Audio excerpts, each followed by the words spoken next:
À la racine de tous nos problèmes, de toutes nos souffrances, il y a une croyance qui est portée par l'humanité depuis des millénaires, la croyance de séparation. C'est la croyance qu'on est chacun, en gros, une conscience isolée, enfermée dans un corps et un mental, indépendante et coupée du reste.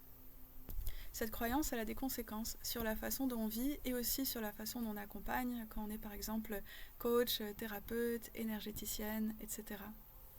Et je t'en partage 3 ici. 1. Si je me crois limitée à mon corps et à mon mental, par essence, je suis fragile. Et donc, je vais inconsciemment ressentir le besoin de me défendre, de me protéger en permanence.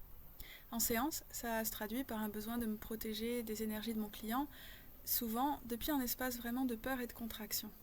Et du coup, depuis cet espace de peur et de contraction, je ne rencontre pas vraiment l'autre. Et donc, on risque d'être vraiment dans une communication, dans une relation de mental à mental, où il n'y a pas vraiment grand-chose qui peut être touché en profondeur.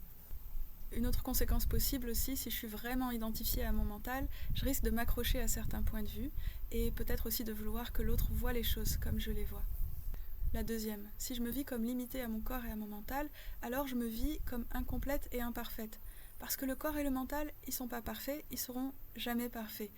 Du coup, je risque d'être en permanence en train d'essayer de m'améliorer, de devenir une meilleure personne, une meilleure version de moi. Je me sens jamais assez. Et du coup, bien sûr, je risque de faire pareil avec mes clients finalement, parce que je les vois comme je me vois.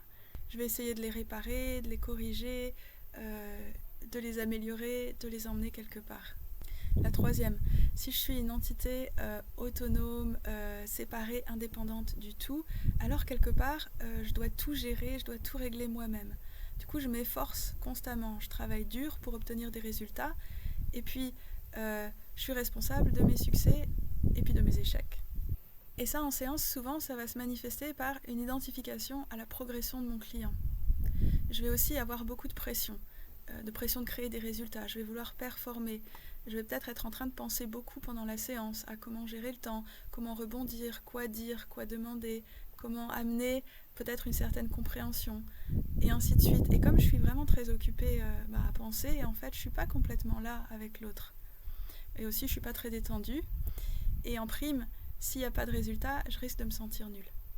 Il y a une autre voie, et c'est celle que j'enseigne, et c'est aussi bien sûr celle que je pratique dans ma vie de tous les jours et dans mon travail. Cette autre voie, c'est vivre et accompagner depuis la présence, depuis un espace d'unité, depuis ce qui est vaste, serein, déjà complet en nous, ce qui n'a pas besoin d'être amélioré. Et on va en parler dans les prochaines semaines.